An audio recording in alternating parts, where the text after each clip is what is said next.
Hey, what's up guys? MaximusBlack here with another Quest to Masters. And I'm going to show you a sort of tutorial slash, I guess it's a Quest to Masters because you see the game as well. A way to cannon rush a Zerg fairly effectively. When I say fairly, I mean pretty damn good. And if... I'll explain more things coming up. So let me introduce the players. I got me starting over here in the bottom left position. And up top right here we have Instinct. We're gonna call him We're gonna call him Steen, or just the Zerg player. So this will work only if you are doing a Forge Fast Expand. Now everybody knows that Zerg 9 times out of 10, especially on big maps like this, they go ahead and expand. So what you can do as a Protoss player is do a Forge Expand, and that is what most Protoss players will do against a Zerg on a big map like this, unless they're planning on doing something cheesy or maybe pushing a 4-gate all-in on a fast expanding Zerg that doesn't necessarily get a spawning pool first. So, with this being said, this is going to be a cannon rush. Now, why would I cannon rush on such a big map? For a number of reasons. There's a couple of things that are very, very important. For one, you're just going to open up like you're regularly doing a Forge Fast Expand. So I'm going to go over here and get my Forge. Meanwhile, as soon as that first pylon drops, you need to go and scout immediately. This will work even better if you can scout his base first, but it'll still work fine if you scout his base second, because by the time the Forge is finished, you'll still be able to get cannons at relatively the same amount of time. If not, you just have a pylon sitting in there waiting for your Forge to finish. If you do not scout him on the first 2 tries, do not try this at all. Do not try this whatsoever. So what you want to do is you're going to find his base first, and then you're going to make it seem as though you're just doing regular scouting all the way around. And like I said, Zerg players 9 times out of 10 will go ahead and get a fast expansion.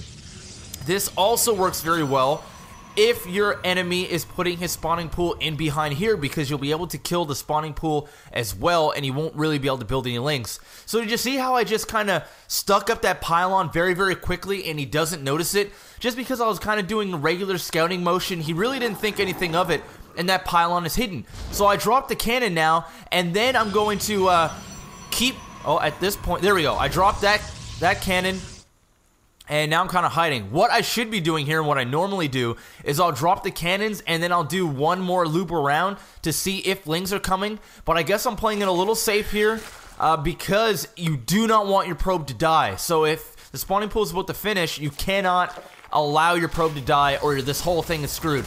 So here we go. I put a pylon in front of the cannon so that he can't get a full surround on that cannon. My second cannon is now finishing. I have that pylon in a great position as well. Only about 2 drones at a time can attack that cannon. And now I just build another cannon and another cannon. And he's going to go ahead and panic right now. He's going to go ahead and drop down all kinds of spine crawlers. But it is really not going to matter whatsoever, because these cannons here are going to get enough vision to be able to take out these drones. And this spine crawler is going to go down. I'll also be able to attack the spawning pool.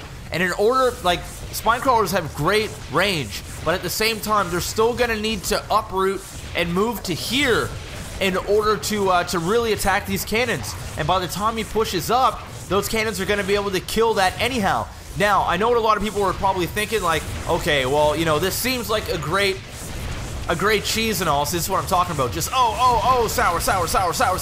sour, and he's not even going to be able to, oh, he called me a noob.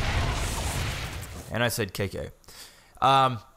Some people may think that this isn't very, very good. Now, there's a couple of things that you want to take note of. Is you're going to want to wall up as well, because a good Zerg player will say, okay, screw this. He'll drop down a hatchery, and this has happened multiple times. I've done this multiple times, and I've only ever lost once doing it, and it was because I forgot to wall up and he ran a bunch of lings in my base.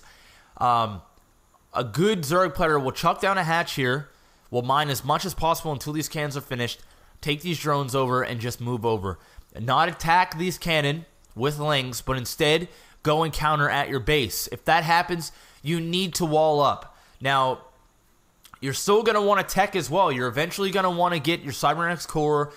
What this does, this necessarily doesn't win games right off the bat, even though I know it did here. What this does is this prevents the Zerg from being on a 2 base. Because Zergs will expand, and now that you'll kill this, and hopefully even a spawning pool while you're at it, you'll put him behind, you'll also stop his mining for a little bit, and you'll force him to still be on 1 base. Meanwhile, you have that Forge Fast Expand in your base, and then you'll be, like I just said, you'll be able to expand and tech up, and you'll be ahead of the game. Another very, very, very important thing. Do not overcommit on the cannons.